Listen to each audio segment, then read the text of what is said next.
Hey guys, I wanted to tell you a quick story about somebody that I started to work with last year. He was doing about $2.5 million in revenue. He booked a call with me and came to the call prepared. He was a really well-organized guy. And he said, here are the 3 things that I want to work on. Here are the 3 things that I think I need help with. And one thing that was missing in my mind was the financial piece. Right? Did he have a clear understanding of his financials? Was he able to use them as a tool to help run the business, to know what was going well in the business and know what wasn't going well? And he cut me off, didn't want to have a conversation about that. He said, all due respect, I'm great in that area. I was a mid-level manager, Fortune 500 company, had full P&L responsibility for, I think it was a $15 million division. And he said, I'm good, don't need any help there. So I respectfully backed down. I said, great, no problem. And I said, well, we'll get started on those other things that you want to work on. And so part of my onboarding process is to request financials. And so I can start to understand what's going on in the business, look for opportunities for improvement. And what I learned was we couldn't tell much at all about this person's business other than if he was making or losing money.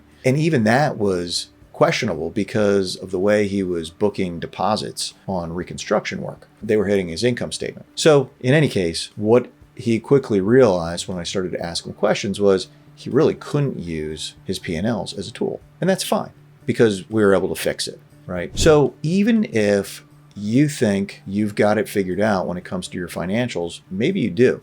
But in a lot of cases, owners just don't. They defer to their bookkeepers, their accountants. They say they look at their P&Ls once a quarter with their bookkeeper. And a lot of times what I found over the years, I've been doing this since 2009, is that the accounting professionals are looking at P&Ls in a different way than I look at them.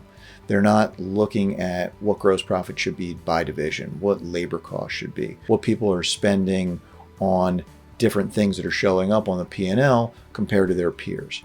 And I've got a lot of experience in this area. So I'm able to help my clients with what could be, what should be. Look, this business, I'm preaching to the choir, but this is a tough business, right? So why not be as profitable as you can possibly be? And I would argue that if you're not using your financials as a tool, you're leaving a lot of money on the table. Not only today, but when you go to sell the business, because any buyer, lender, PE firm is going to want to look at clear, explainable, really sharp financials, right? And if they're a mess, if they're not explainable, it's going to hurt you in terms of the sale price. It's going to hurt your multiple. Even worse, it might even make the business unsellable if you truly can't explain through your financials what's going on in the business. So, long-winded way of getting to, if you're hearing yourself say, my bookkeeper takes care of the finances, my accountant takes care of the finances, I don't really pay attention to the P&Ls, I just look to see if we made money or lost money, or my favorite, I manage my business by my bank account balance, right? If you're saying any of these things, I would encourage you, reach out, book a call with me, we'll have a conversation, I'll point you in the right direction. If you want more help than that, we can talk about what a coaching engagement would look like.